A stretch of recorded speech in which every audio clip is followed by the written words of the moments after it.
Bismillahirrahmanirrahim. Alhamdulillahirabbil alamin wassalatu wassalamu ala sayyidina Muhammadin asyrafil mursalin wa ala alihi wa sahbihi ajmain. Subhanaka la ilma lana illa ma 'allamtana innaka antal alimul hakim. Qala rabbi shrah li sadri wa yassir li amri wahlul 'uqdatam min lisani yafqahu qawli. Nawaitu ta'alluma wa ta'lima li fadada wal istifada wa tadhakkura wa tadhkira wa naf'a wal intifa' wa tamassuka li kitabillahi wa sunnati rasulih. والدعاء إلى الهدى والدلالة على الخير ابتغاء مرضاته وقربه وثوابه سبحانه وتعالى. قال المصنف رحمه الله تعالى ونفعنا به وبعلومه وأمدنا بأسراره في الدارين آمين.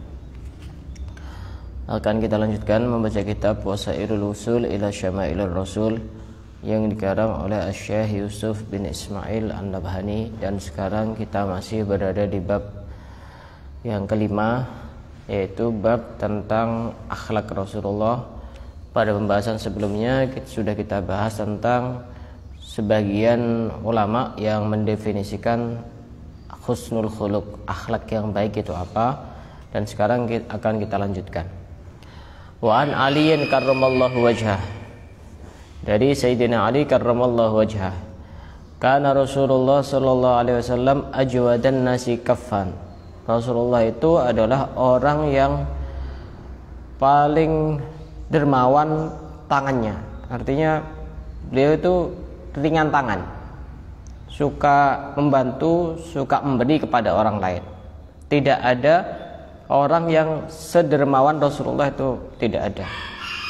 Bahkan dalam satu riwayat dijelaskan ajwad min rihil mursalah. Rasulullah itu tangannya itu sangat ringan, cepat, lebih cepat daripada angin yang berhembus. Artinya perhatiannya kepada orang, sosialnya kepada orang itu sangat tinggi. Melihat ini kok sedang kesusahan, langsung tangannya itu ringan untuk membantu orang, untuk ngasih orang, untuk memberi kepada orang lain, untuk berbagi kepada sesama. Wa awsa'an nasi sodron, dan Rasulullah itu adalah orang yang paling besar hatinya.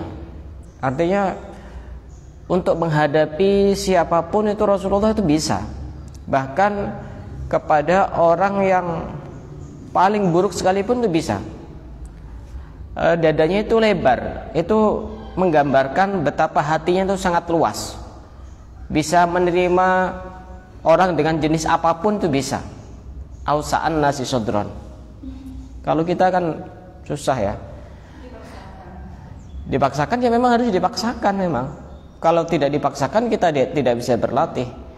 Sikap kita kepada orang yang baik dengan kita dan juga sikap kita kepada orang yang tidak baik dengan kita itu ya berbeda biasanya. Tapi Rasulullah itu tidak seperti itu. Saking luasnya hatinya itu beliau begitu. Jadi ibaratnya begini loh. Jadi masalah besar atau kecil itu sebenarnya tidak ada artinya apa-apa ketika orang itu hatinya luas. Kalau orang itu hatinya luas, sebesar apapun masalah itu tidak berarti apa-apa bagi dia. Kalau orang itu hatinya sempit, maka walaupun masalah kecil, ya terasa dia itu seakan-akan terhimpit, seakan-akan dia orang paling terpuruk sedunia. Contohnya begini, kamu di dalam kamar mandi, kemudian di situ misalnya kamu itu paling anti dengan kecoa, misalnya anti dengan kecoa. Kamar mandi kan ukurannya kecil ya. Kira-kira kamu merasa sempit di situ, dan itu kan hanya masalah kecil itu kecoa itu. Tapi kan merasa tidak nyaman karena ada kecoa di dalam kamar mandi. Kan begitu. Coba seandainya kecoa ada di dalam rumah, satu aja, gimana kondisi sikap kita, bagaimana? Kan pastinya jauh lebih nyaman. Karena apa? Karena luas tempatnya. Itu gambaran orang yang sempit dan luas hatinya begitu. Yang berikutnya, wa asdaqan nasi lahjatan. Rasulullah itu adalah orang yang paling benar lahjahnya. Artinya ketika berbicara itu adalah orang yang paling benar, dan tidak ada lisan yang lebih benar daripada lisannya Rasulullah. Orang yang paling fasih itu ya Rasulullah. Kadang kan ada sebagian orang itu kalau ngomong ada yang tidak begitu jelas gitu, kayak orang gremeng itu. Rasulullah itu kata per kata, huruf per huruf, kalimat per kalimat itu begitu amat sangat jelas dan sangat fasih. Bukan cuma sekedar itu, tapi apa yang dikatakan itu adalah benar. Makanya salah satu sifat wajib bagi Rasul itu adalah apa? Siddiq. Siddiq, kenapa kok harus siddiq? Begini loh. Siddiq itu artinya jujur, benar gitu. Rasulullah itu kan punya misi untuk menyebarkan agama Islam. Ya, punya misi untuk menyebarkan agama Islam. Saya contohkan begini. Misal ada orang dagang, ada orang jualan. Ada orang jualan. Dia kan misinya untuk menyampaikan jualan itu kepada pembeli. Ya. Coba seandainya dia itu tidak jujur. Misalkan jual HP misalkan. Speknya itu, spesifikasinya itu tidak dijelaskan.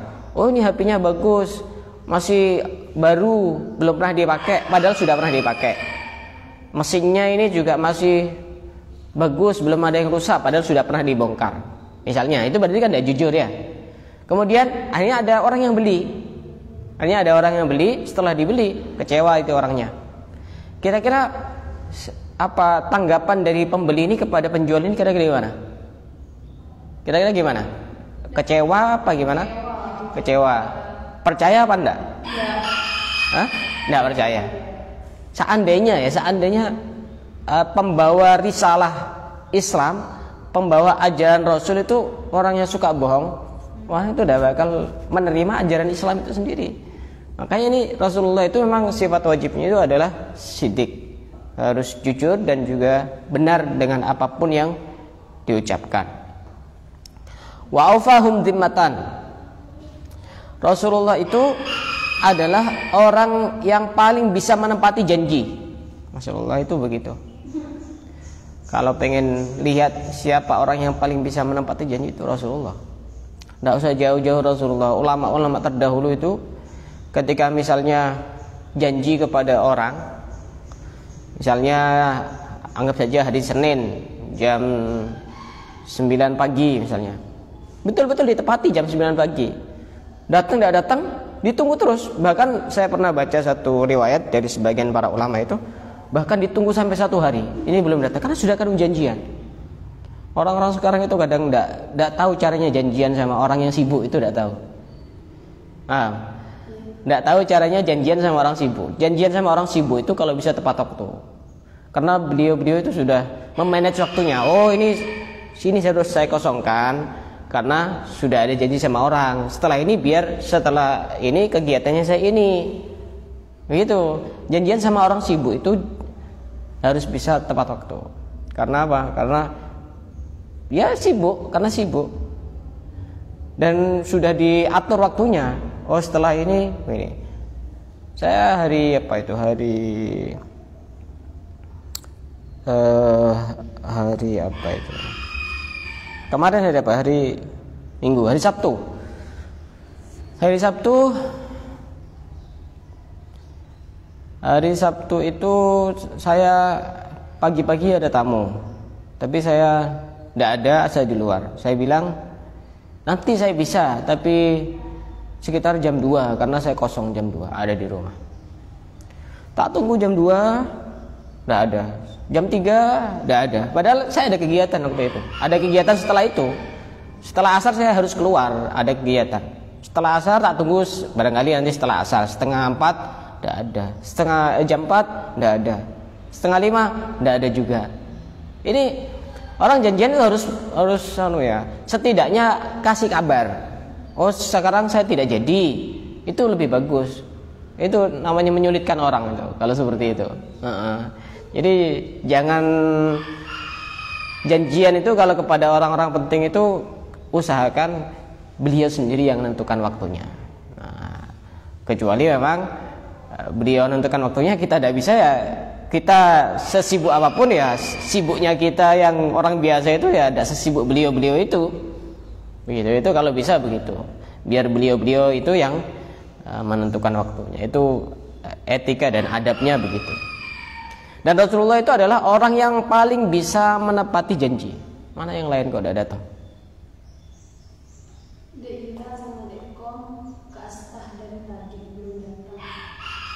Terus? Kak Asta ngapain itu? Lebih bagus ngaji di sini. Manfaatnya jauh lebih banyak. Kak Asta untuk pribadi. Kak Asta itu cari waktu lain. Itu jauh lebih bagus. Salam dari saya ya. Salam dari saya. Lebih bagus ngaji di sini. Bukan tidak bagus ngaji Kak Asta, bagus. Cari waktu yang lain dan bisa membagi waktu. Dan Rasulullah itu adalah wa alyanahum arikatan. Rasulullah itu adalah orang yang paling lembut tabiatnya kepada orang.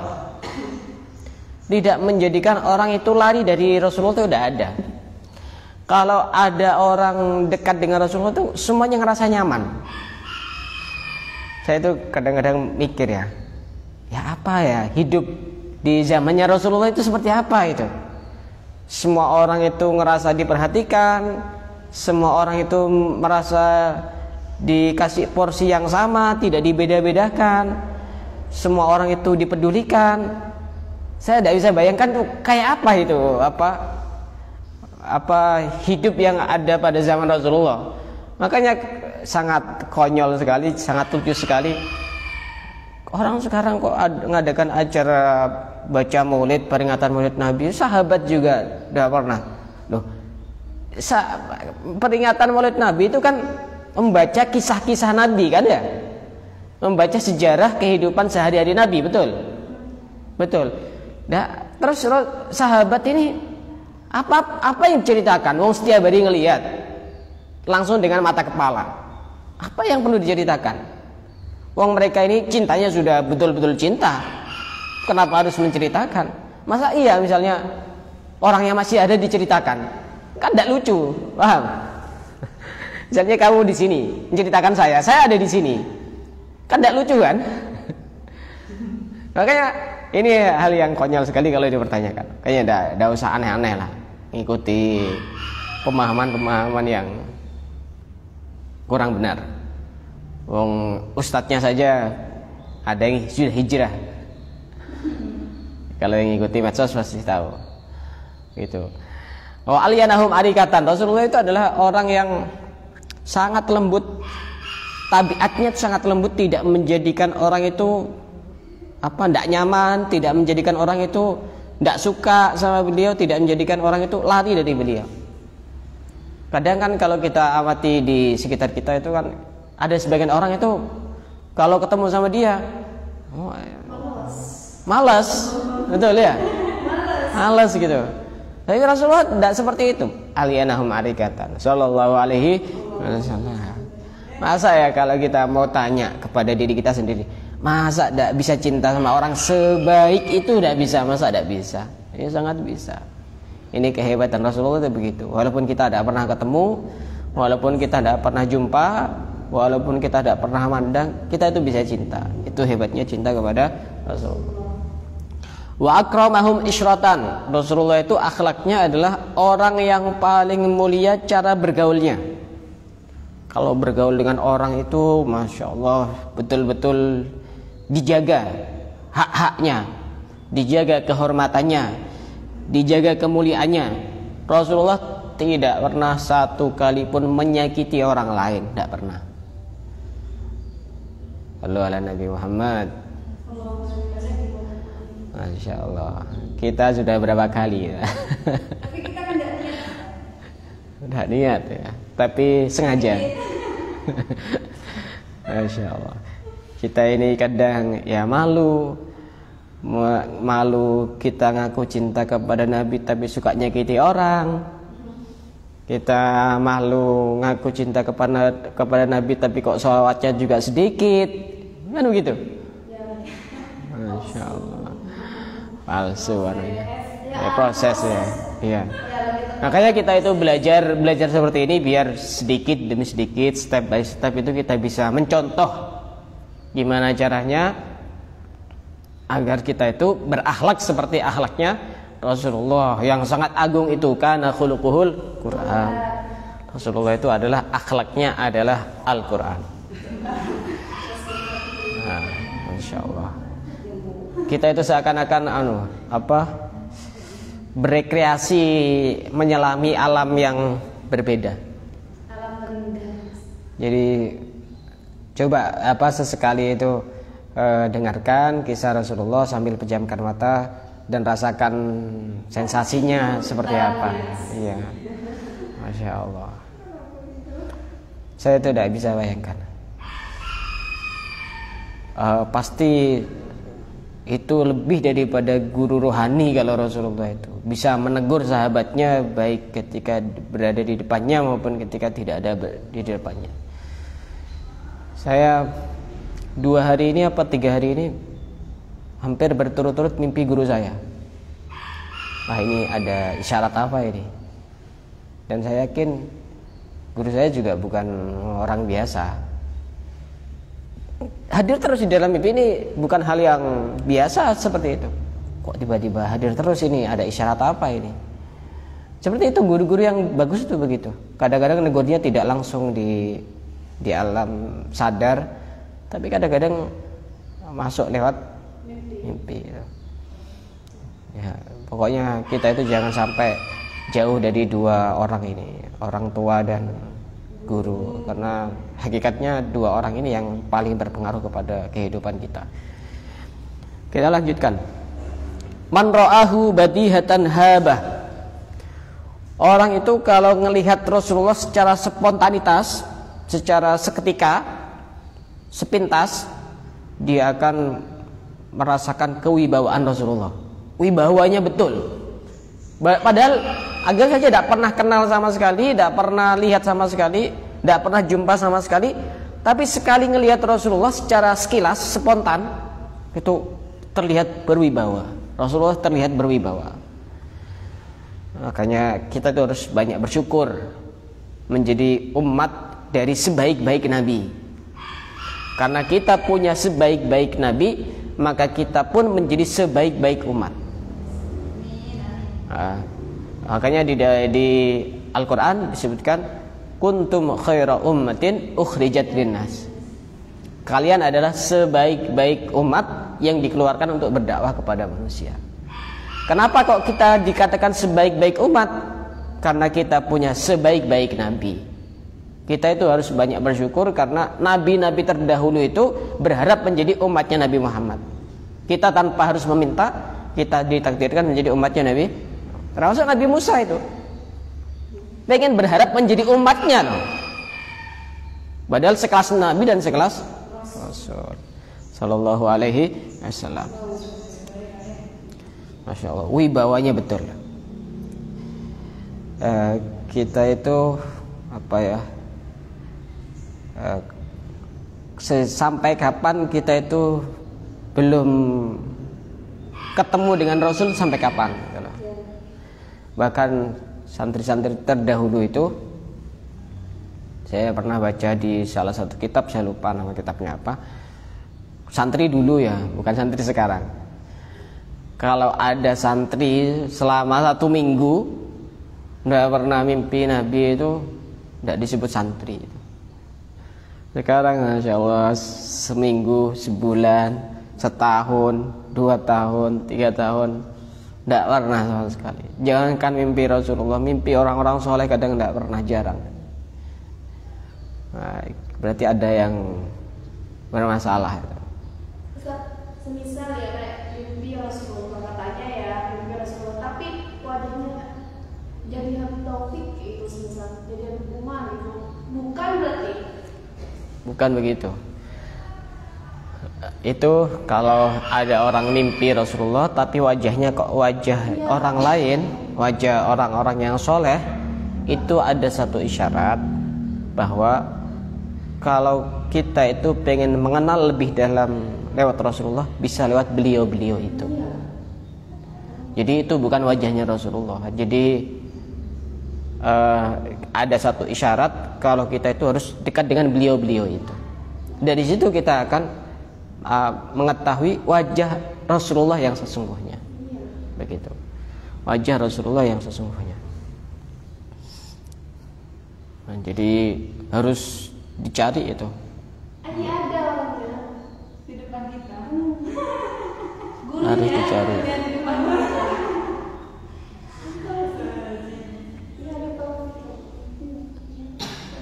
Man ra'ahu badihatan habah. Orang yang secara spontan melihat Rasulullah, maka orang tersebut akan merasa bahwa Rasulullah sangat berwibawa. Itu hanya sekali melihat. Bagaimana kalau sudah bergaul dengan Rasulullah? Wa man khalatahu ma'rifatan ahabbah. Orang yang sudah bergaul dengan Rasulullah dan dia benar-benar mengenal kepada Rasulullah, ahabbah, pasti dia akan cinta. Mustahil orang pernah ketemu Rasulullah, orang pernah bergaul dengan Rasulullah, orang pernah lihat Rasulullah dan kenal betul-betul dengan Rasulullah, kemudian tidak bisa cinta.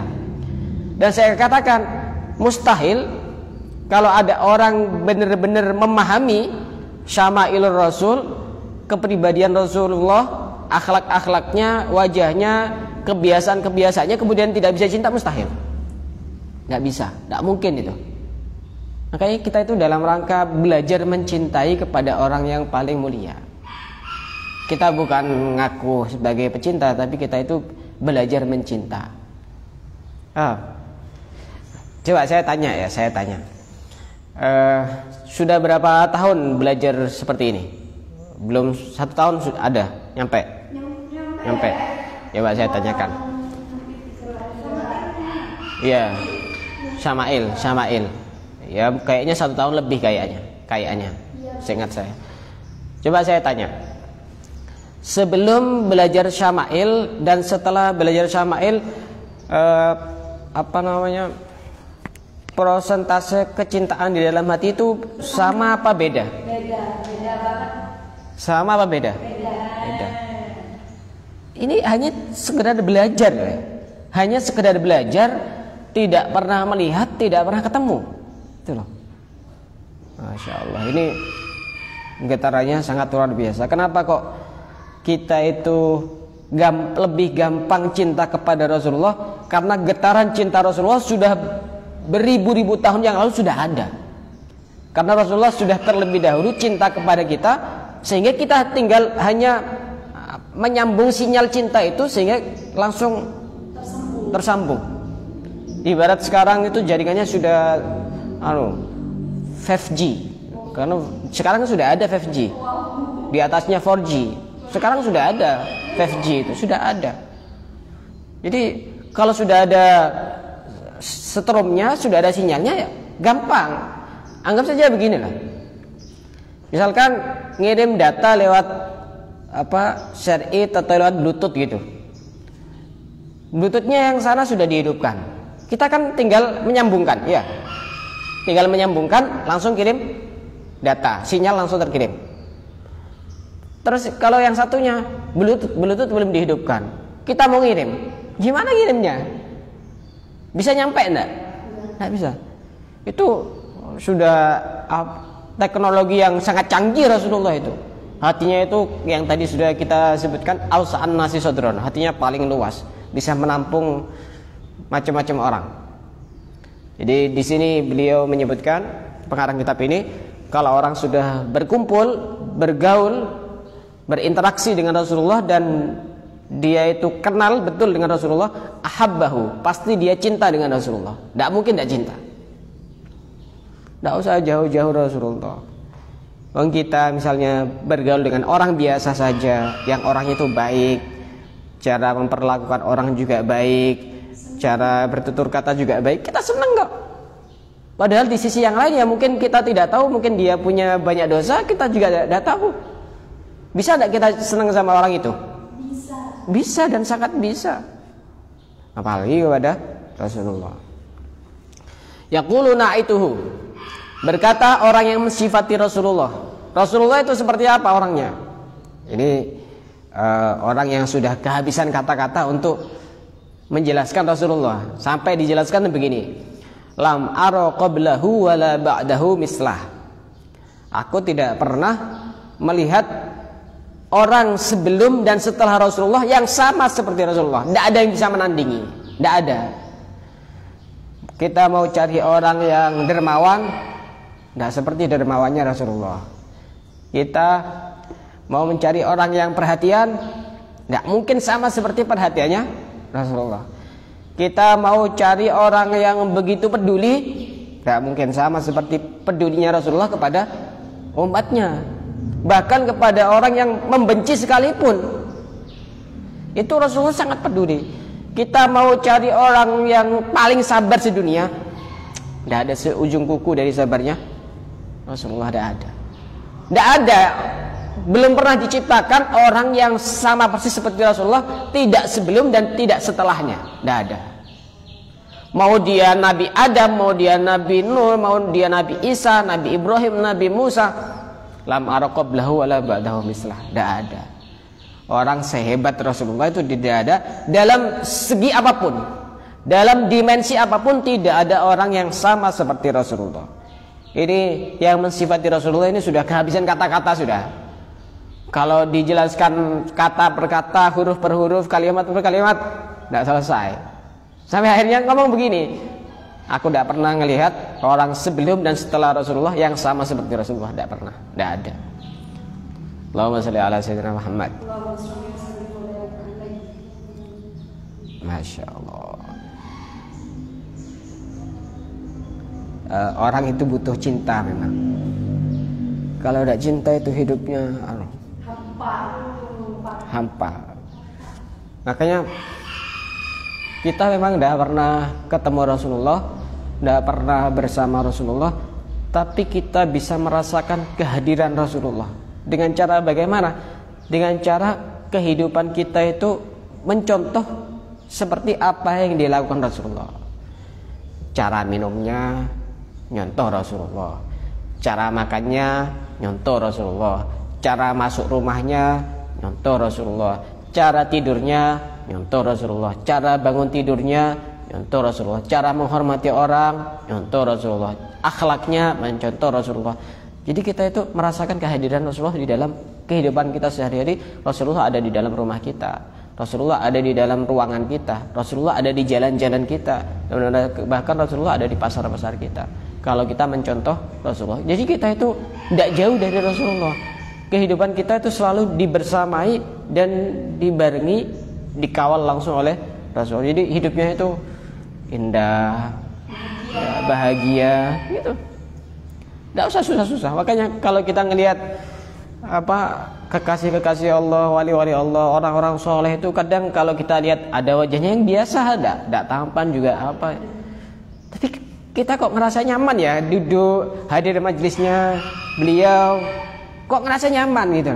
Padahal ada artis-artis yang jauh lebih tampan daripada beliau-beliau itu. Tapi ya kita biasa-biasa saja hatinya, hampa, tidak ada yang berubah dalam kehidupan kita sehari-hari.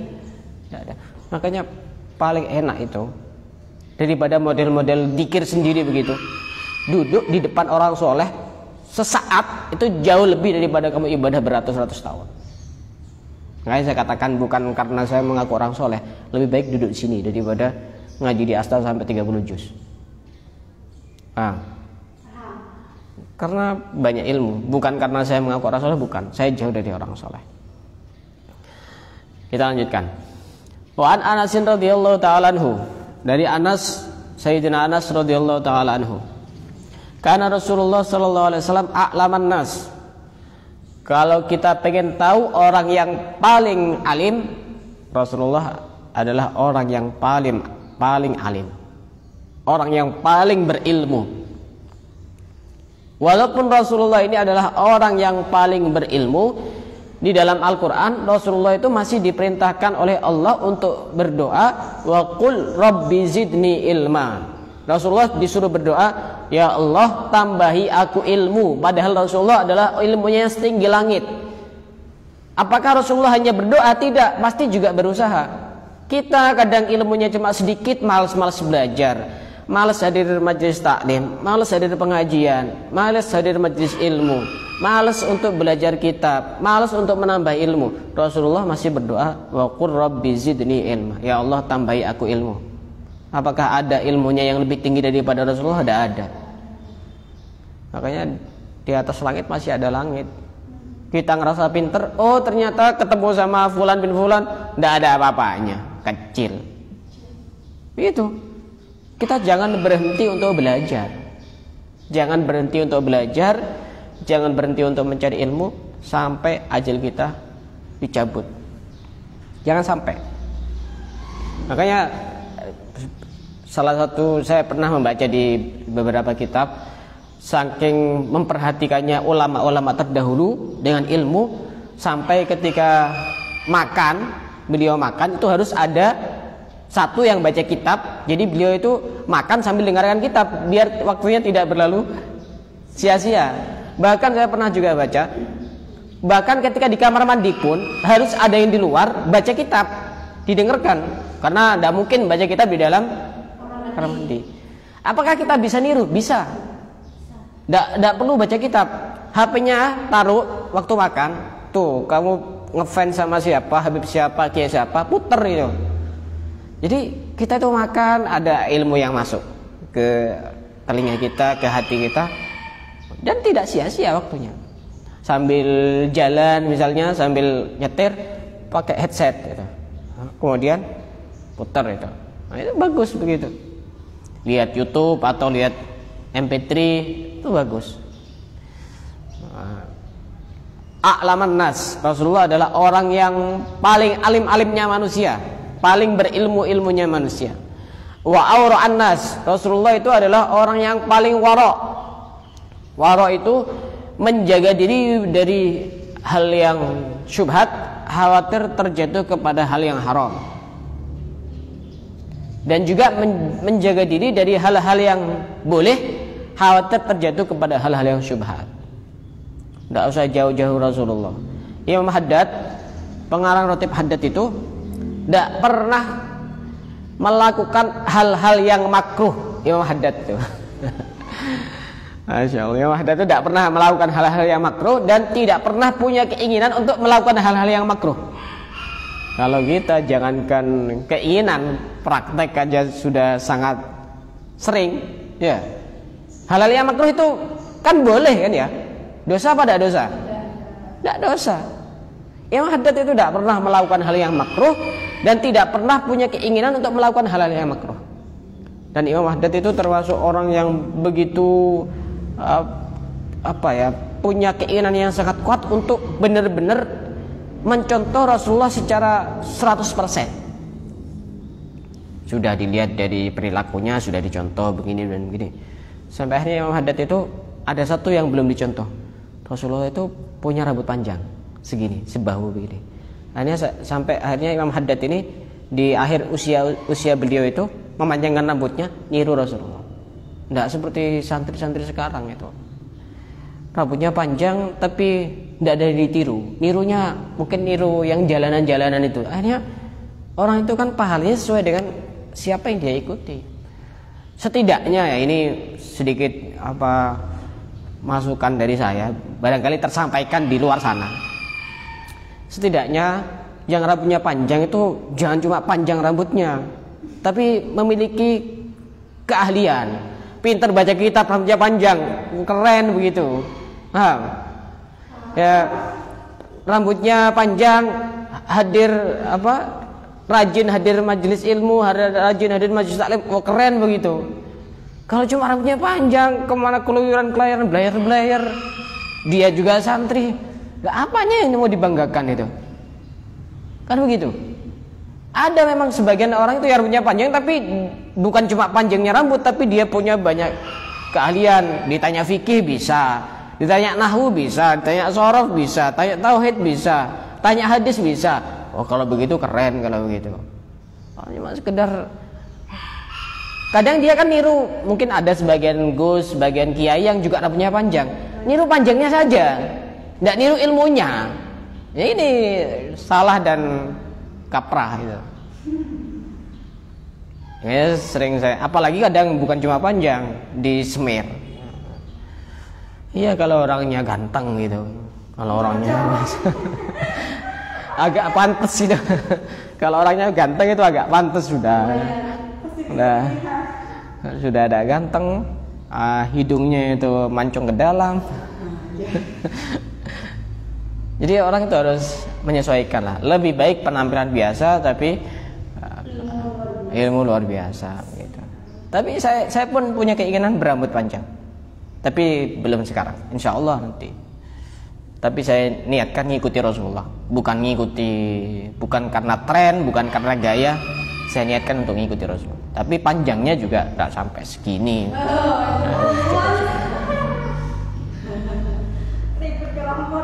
Masya Allah. Wa azhadan nas. Rasulullah itu adalah orang yang paling zuhud.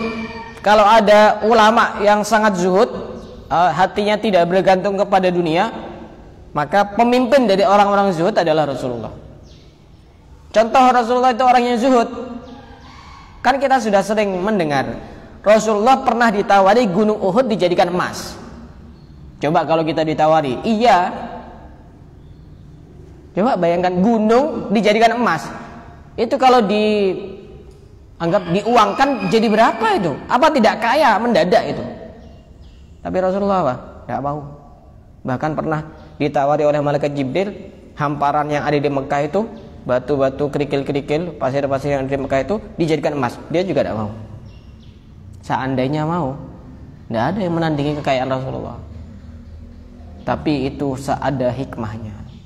Coba ya seandainya kita itu punya nabi yang sangat kaya sekali, kita mau nyontoh ini susah, kan ya? Mau nyontoh ini susah. Rasulullah itu adalah orang yang zuhud. Dan di bab-bab awal sudah pernah kita bahas juga di juz pertama kalau tidak salah. Rasulullah kadang tidak makan 3 hari 3 malam. Padahal beliau tuh orangnya tidak enakan. Seandainya bilang, kan sahabatnya banyak yang tajir-tajir itu, banyak yang kaya-kaya, betul ya? Misalnya bilang aja, misalkan kepada Abu Bakar kan juga kaya, saya belum makan, dikasih. Jangankan misalnya beliau, Sayyidina Abu Bakar tidak punya, diumumkan sama sahabat-sahabat yang lain. Masa tidak ada yang cinta sama Rasulullah? Banyak. Tapi itu menunjukkan betapa Rasulullah itu tirakatnya itu untuk kebahagiaan kita semuanya. Tidak pernah makan sampai 3 hari, tidak pernah makan sampai 3 hari 3 malam. Yang waktu itu Sayyidah Fatimah buat roti sendiri. Setelah buat roti dibawa ke ayahnya Rasulullah. Kemudian Rasulullah bilang, demi Allah wahai Fatimah, ini adalah makanan yang pertama kali masuk ke mulut ayahmu selama 3 hari 3 malam. Sayyidah Fatimah nangis. Sampai saking menjaganya Rasulullah biar orang itu tidak kepikiran, tidak merasa terbebani. Anaknya sendiri tidak tahu lah. Ya, anak sendiri tidak tahu kalau Rasulullah sudah 3 hari 3 malam. Nabi Isa itu bisa anzala ma'idatan minas sama' takun lana ida li awalina wa akhirina. Nabi Isa itu kalau lagi pengen makan langsung minta sama Allah diturunkan makanan hidangan dari langit. Rasulullah tidak seperti itu. Sallallahu alaihi wasallam. Wa akraman nas. Rasulullah adalah orang yang paling dermawan.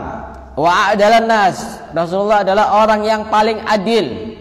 Wa ahlaman nas. Rasulullah adalah orang yang paling pemaaf. Wa afan nas. Rasulullah adalah orang yang paling bisa menjaga diri dari hal-hal yang haram. Lam tamassa yaduhu yadam ra'atin la yamliku riqqaha. Rasulullah itu tidak pernah tangannya menyentuh kepada perempuan yang tidak halal. Baik au ismata nikahya, baik tidak halal karena hubungan pernikahan, au takunu dzata mahramin, atau karena memang tidak ada hubungan mahram. Minhu sallallahu alaihi wasallam. Rasulullah tidak pernah tangannya menyentuh kepada yang bukan mahram atau kepada orang yang tidak halal karena tidak ada hubungan pernikahan. Tidak pernah. Sampai di sini dijelaskan. Makanya sampai saat ini saya masih menjadi tanda tanya besar sampai saat ini. Tapi saya tidak berani protes karena belum tahu dasarnya beliau-beliau itu. Sampai di sini disebutkan, jika Rasulullah saja orang yang paling bisa menjaga syahwatnya, orang yang bisa mengontrol hawa nafsunya, tidak pernah menyentuh tangannya kepada perempuan yang bukan mahram dan perempuan yang tidak halal. Lalu bagaimana dengan orang selain Rasulullah? Oh, saya itu tidak ngefek salaman sama perempuan misalnya. Saya itu tidak syahwat salaman perempuan. Rasulullah kurang apa? Syarahnya sampai mengatakan seperti itu loh. Orang yang paling bisa menjaga mengontrol syahwatnya, orang yang paling bisa menjaga nafsunya itu Rasulullah. Tapi Rasulullah tidak pernah nyentuh tangannya kepada tangannya orang yang tidak mahram. Tidak pernah nyentuh tangannya kepada orang yang, makanya itu apa ya, salah satu hal yang negatif pada saat Lebaran. Lebaran kita itu sudah puasa, man shoma ramadhana imanan wa ihtisaban ghufira lahu ma taqaddama min dzambi, diampuni dosa-dosanya. Di saat membuka lembaran yang baru tanggal 1 Syawal, nyari dosa banyak. Itu dari sentuhan-sentuhan itu. Setelah itu biasanya Lebaran itu dijadikan majelis gibah biasanya. Sudah kumpul, udah mulutnya sampai berbusa-busa, ngomongkan ini, ngomongkan itu, ini jadi majelis gibah nasional. Kalau pas lagi Lebaran, Rasulullah tidak pernah tangannya menyentuh, itu tidak pernah. Makanya saya tetap dengan prinsip saya, karena saya mondoknya juga dulu kiai itu tidak salaman sama santrinya, saya juga tidak salaman sama santri, tidak. Jadi biar tahu dan biar tidak ngajak salaman, gitu. Nah, itu masih banyak sekali akhlak-akhlak Rasulullah yang begitu sangat bagus, begitu sangat indah. Insyaallah akan kita lanjutkan pada pertemuan yang akan datang. Wallahu a'lam bishawab.